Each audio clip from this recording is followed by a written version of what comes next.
Eco Go Beyond තිරසර පාසල් ව්‍යාපෘතියට මම මේ පාර තේරීපත් වෙලා ඉන්නවා. මම පරිසර පද්ධති ප්‍රතිස්ථාපනය කියන මාතෘකාව යටතේ තමයි මගේ මේ ව්‍යාපෘතිය දියත් කරන්නේ.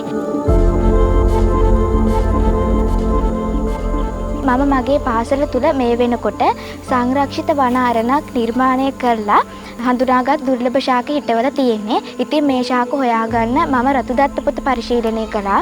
ඉතින් මට ඕනුණා මට පුළුවන් විදිහට මේ ශාක නැවත සුලභ ශාක බවට පත් කරන්න සහයෝගය ලබා දෙන්න.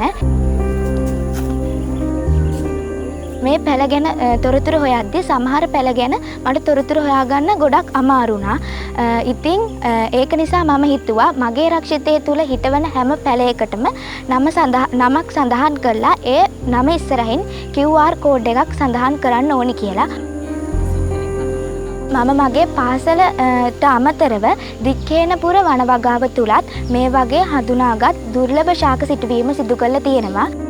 මේ ස්ථානෙන් ඔක්සිජන් නිෂ්පාදනය වෙනවා, පාංශු සංරක්ෂණය වෙනවා. ඒ වගේම කාට හරි දරුවෙකුට ඕන නම් වනාන්තරයක නිදර්ශනයක් බලන්න, ඒ නිදර්ශකය මේ ස්ථානයේදී බලා ගන්න පුළුවන්. කළුගඟ කියලා කියන්නේ වර්තමානයේ වෙනකොට ගම් වතුර අවදානමට ලක් වෙලා තියෙනවා. ඒකට හේතුව තමයි මේ ගම් ඉවුරු ඛාදනය වීම.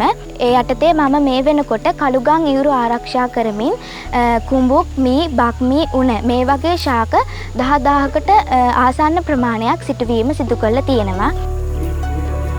ජලය ආරක්ෂා කරගන්නේ කොහොමද? මතු පරපුරට මේ ජලය ලබා දෙන්නේ කොහොමද කියන එක අපි සාකච්ඡා කරලා අපි මේ කුඹුක් පැල සිටීමේ ව්‍යාපෘතියක් අධියර කීපයකින් අපි නිම කරා යත් එක්ක දුර්ලභ ශාක විශේෂ 72කින් පැල 190ක් මම මේ වෙනකොට සාර්ථකව සිටුවා අවසන් කරලා තියෙනවා.